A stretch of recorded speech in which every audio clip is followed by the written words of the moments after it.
Bro, that one nearly went in. Bro, check this out. Like, no cap. Look at those. Those are all beauties. Must be the shoes. So I thought I'd start the video out by showing some chipping, because those first 4 chips of the day were pretty much the only good shots I hit the entire day. So I'm glad to have at least knocked some good chips close, even though they weren't on the course and didn't count. But anyway, hello everybody and welcome back to Jordan Golf TV. This is my golf channel where I'm talking about all things golf. And today I have a product/shoe review. We're talking about the Air Jordan 9 Low Space Jam golf shoe. Now, if you guys are familiar with my regular content over on the main channel, Sneakonomics, you will no doubt be used to me talking at length about Air Jordan sneakers. And so I'm actually really happy to be able to be doing exactly the same thing, but over on my golf channel. This is a pretty sweet pair of golf cleats. I think it has to be said. I actually picked these up on sale recently, thanks to the BSTN sale. These were right about half price, I think. I got them for something like £109 or something like that. You can see the receipt here. And they were marked down, I think, from pretty close to £200. So just about 50% off is what I saved on these. Now, I think these came out towards the back end of last year. This is last season stock, hence why it's on sale. And they came out alongside a pair of powdered blue 9 lows as well as a pair of black 9 lows. And being that I'm an Air Jordan collector, an Air Jordan fanatic, anytime you can pick up a pair of golf cleats in an OG colorway, which is what these are, on sale, bro, that's like the definition of a no-brainer for me. Right, so in terms of the packaging that you get with the shoe, it's nothing overly spectacular. It's the black Jumpman Jordan box with the gold detailing on the lids. The size label reads Air Jordan 9G. And the colorway is white, true red, and black. And this is obviously the original colorway that was sported on what are affectionately known as the Space Jam 9s or the original 9s. And we will talk a little bit about the history of this particular model momentarily. Now, first and foremost, in terms of the aesthetic of the shoe, I actually think that the Jordan 9 Low transfers across really well to a golf sneaker silhouette. You know how some Jordans just don't quite work on the course? Like, say, for example, a Jordan 1 High. I personally just think that looks just way too close to a regular Air Jordan 1 High for you to easily be mistaken to have just waddled onto the golf course after a night out on the town. Whereas this model, the 9 Low, actually looks better than the 9 High, and in my opinion works really good as a golf cleat, just in terms of the silhouette and the shape that these cuts. Now, in terms of the materials, you have a pretty nice white leather material featuring on the upper with the signature 9 details that feature these little border stitched perforation patterns to help with a little bit of breathability. You've got a nice quality leather on the tongue. There's a patent leather material that wraps around the mudguard, the bottom of the shoe. And then in terms of the technology, it's like an EVA type foam material on the midsole. And then you get this one piece sort of TPU plate that doubles as the plate for the sprigs, as well as the additional traction patterns for extra grip. One set of black laces, which feature in the regular Jordan 9 lacing system. And in terms of the padding and the cushioning, you do get a nice little bit of padding around the ankle collar, and the liner is your regular towel type liner. Insole is your regular Jordan Golf insole, nothing crazy special. And obviously these materials have been waterproof guaranteed. Right, so before we get into the fit as well as the on-course performance test, let's quickly run through the history of the Air Jordan 9, because it's one of those Air Jordan models that is kind of like Marmite. It's one of those love or hate type models, and there are a lot of sneakerheads out there that really just do not like the model at all, and there's a number of reasons for that. But first and foremost, it was designed by Tinker Hatfield, who's responsible for designing pretty much all of your favorite Air Jordans from the 3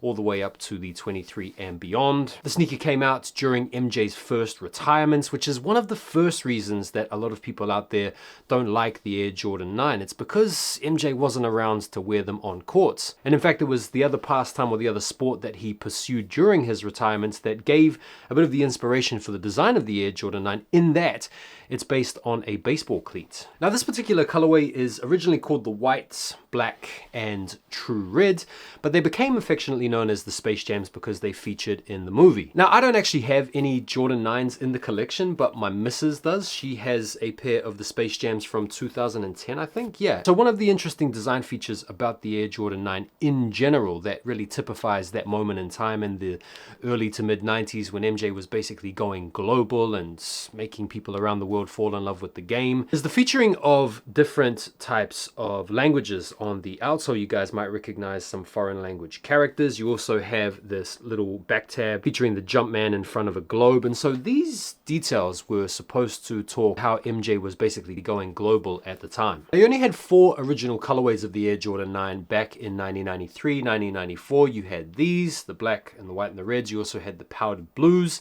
the olives, as well as the charcoals. So they look the parts, but do they feel the parts? Well, putting these on feet, I was actually quite surprised how nicely they fit. I would recommend going true to size with these, which for narrow footers out there should afford you a little bit of extra room in the toe box. If you have a wide foot, I actually think you'll probably get away with going true to size, but if you do like that little bit of extra room in the toe box, you might want to go a half size up. I got a UK 9, which was pretty much the last size I could get on the sales, and I normally wear a UK 9.5 in other Jordans, like Jordan 4s for example, and these being a UK 9 fit me absolutely fine. In terms of the comforts, it is actually a really comfortable walking shoe, having walked the full 18 holes at Porter's Park today, which is quite hilly in some places. I found them to be really nice and really comfortable. In terms of the grip, yeah, you've got 5 spikes on the forefoot, and then you've got 2 spikes on the heel, so a decent amount of grip with the spikes. They're not too heavy and they're not too chunky and they're not too clunky. So I found these to be really comfortable around 18 holes right off the rip. In terms of how they wear, so after the round you can see these images here. I got them pretty dirty. I was everywhere today. I was in the bunkers,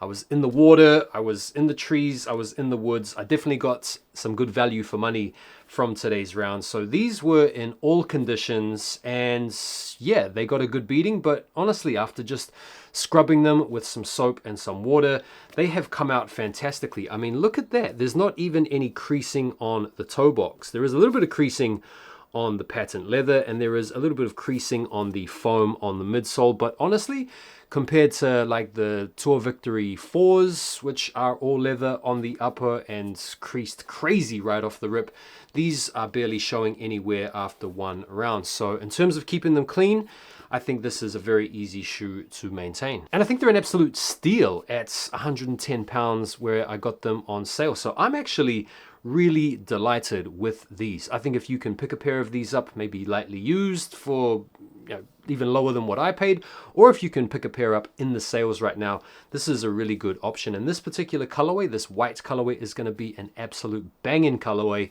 for summer. And so there we go. Those are my thoughts. I think in terms of aesthetics, these get a good solid 7.5 out of 10. I mean, the 9s aren't my favorite Jordan model, but I think this particular model in this particular colorway looks really sweet. In terms of performance and comfort, I would rate them a solid 7.5 as well. They're not the most comfy golf shoes I've ever worn, but they were really, really solid right off the bat. And in terms of cleaning them and upkeeping them, I think they're a good solid 8 out of 10. So all in all, for the price that I paid, 50% off, I'm going to give these a solid 8 out of 10, man. I'm really happy with these for that money. So let me know what you guys think down below. Are you a fan of this model? Do you have any Jordan golf shoes in your summer rotation? Feel free to let me know down below. And if you guys haven't subscribed to the channel yet, please do so. I'm trying to get this channel going. I'm trying to get this stuff moving. And if you are interested in sneaker content and you're here for golf, but you also like sneakers, go ahead and follow my main channel. Thank you guys so much for watching the video. I will see you on the next one. Take care for now, and peace.